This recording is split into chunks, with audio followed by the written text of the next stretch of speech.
Yes, well, I think that's enough of that. Now on to another rather dubious character. Tommy Davis is the head of the Scientology Celebrity Center in Los Angeles, California. Little Tommy became infamous overnight after his appearance in a BBC TV panorama documentary titled Scientology and Me. More of that in a moment. Most recently, Tommy made an appearance on CNN to talk about the anonymous movement and their alleged attacks against Scientology. Tommy is your run-of-the-mill, lying Scientology mouthpiece. Here's a few short clips from the CNN interview. In our case, we're dealing with things like, 96 death threats, bomb threats, acts of vandalism, these kinds of things that are very destructive and very harmful. These are the kind of people who, put together imagery intended to cause epileptic seizures and then hacking into the Epilepsy Foundation's website and throwing it up there, trying to cause people to have epileptic seizures. And they do these kinds of things for laughs. I mean, the worldwide interest in Scientology has never been higher. If you're a member of the Church of Scientology and someone in your family or a friend or your spouse is skeptical or critical of the Church of Scientology, you are supposed to disconnect yourself from that person. And Jenna Miscavige Hill, who is a niece of the church's leader, David Miscavige, says that happened to her, which is the reason she left the church a couple of years ago, and she now has a website bringing together former members of the Church of Scientology to talk about issues like this. There's no such thing as disconnection as you're characterizing it. What is the basic belief of the Church of Scientology? Well, I mean, that could fill the Encyclopedia Britannica in terms of what Scientology is about and what it does. As you know, there are some people, and one of them is a correspondent for the Village Voice, who says the basic belief system or the basic tenet of the Church of Scientology is to rid the body of space alien parasites, to clear oneself. Well, John, does that sound silly to you?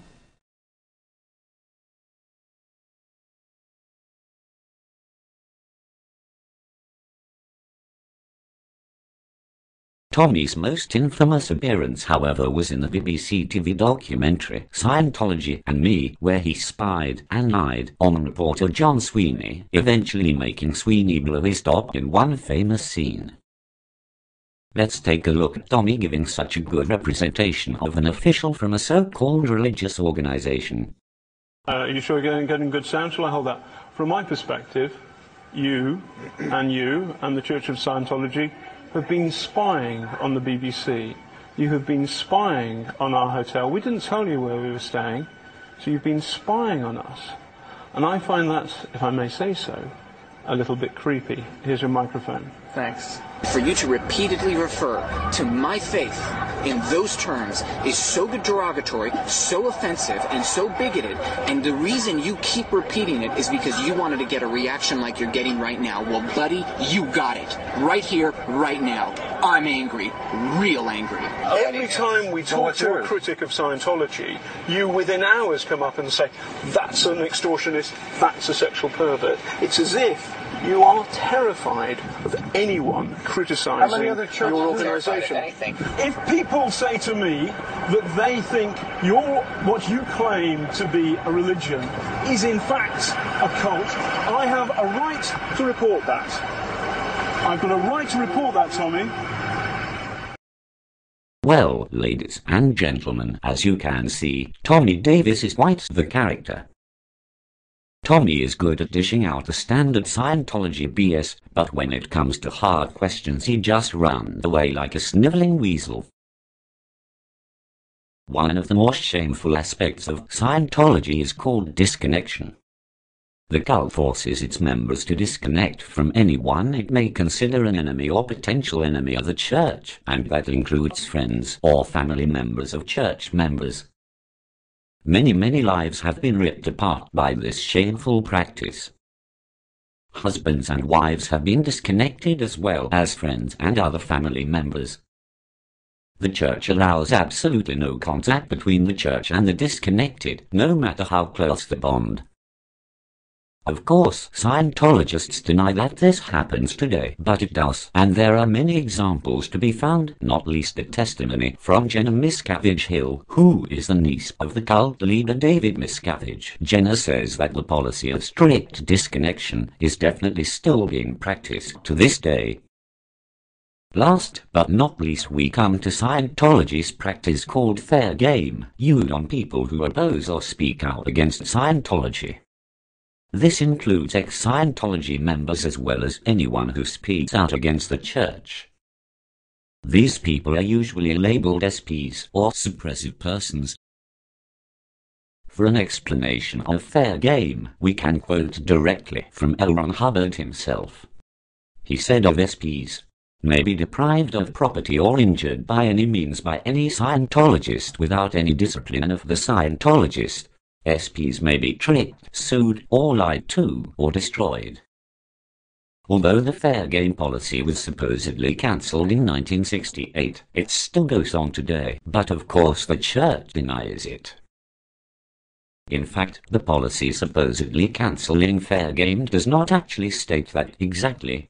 It states the words "fair game" may not appear on any ethics order. The fact they changed this policy, not because it was bad, but because it gave them bad publicity, speaks volumes about how evil this cult is. There are countless examples of results of the fair game policy.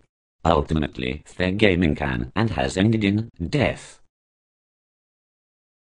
Probably two of the most notable deaths related to Scientology are Lisa McPherson and most recently in 2008, Sean Lonsdale, who was allegedly driven to suicide by fair game type techniques. That is Scientology in a nutshell. By any definition of the word, it is a cult, and a dangerous, deadly one at that. However, it's not all bad news. Recently there has been a new anti-Scientology movement called Anonymous. Anonymous, along with the internet, is currently the biggest threat to Scientology today.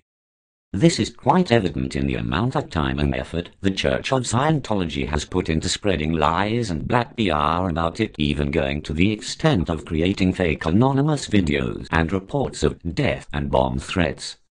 Is this how a normal religious organization would react to its detractors? Would a legitimate religion threaten, abuse, and invent fake evidence? Would a legitimate religious organization steal, cover up deaths, lie to millions, and most of all charge many thousands of pounds just to sell its phony, alien-ridden courses? Despite what the COS want people to believe, Anonymous is not a terrorist group.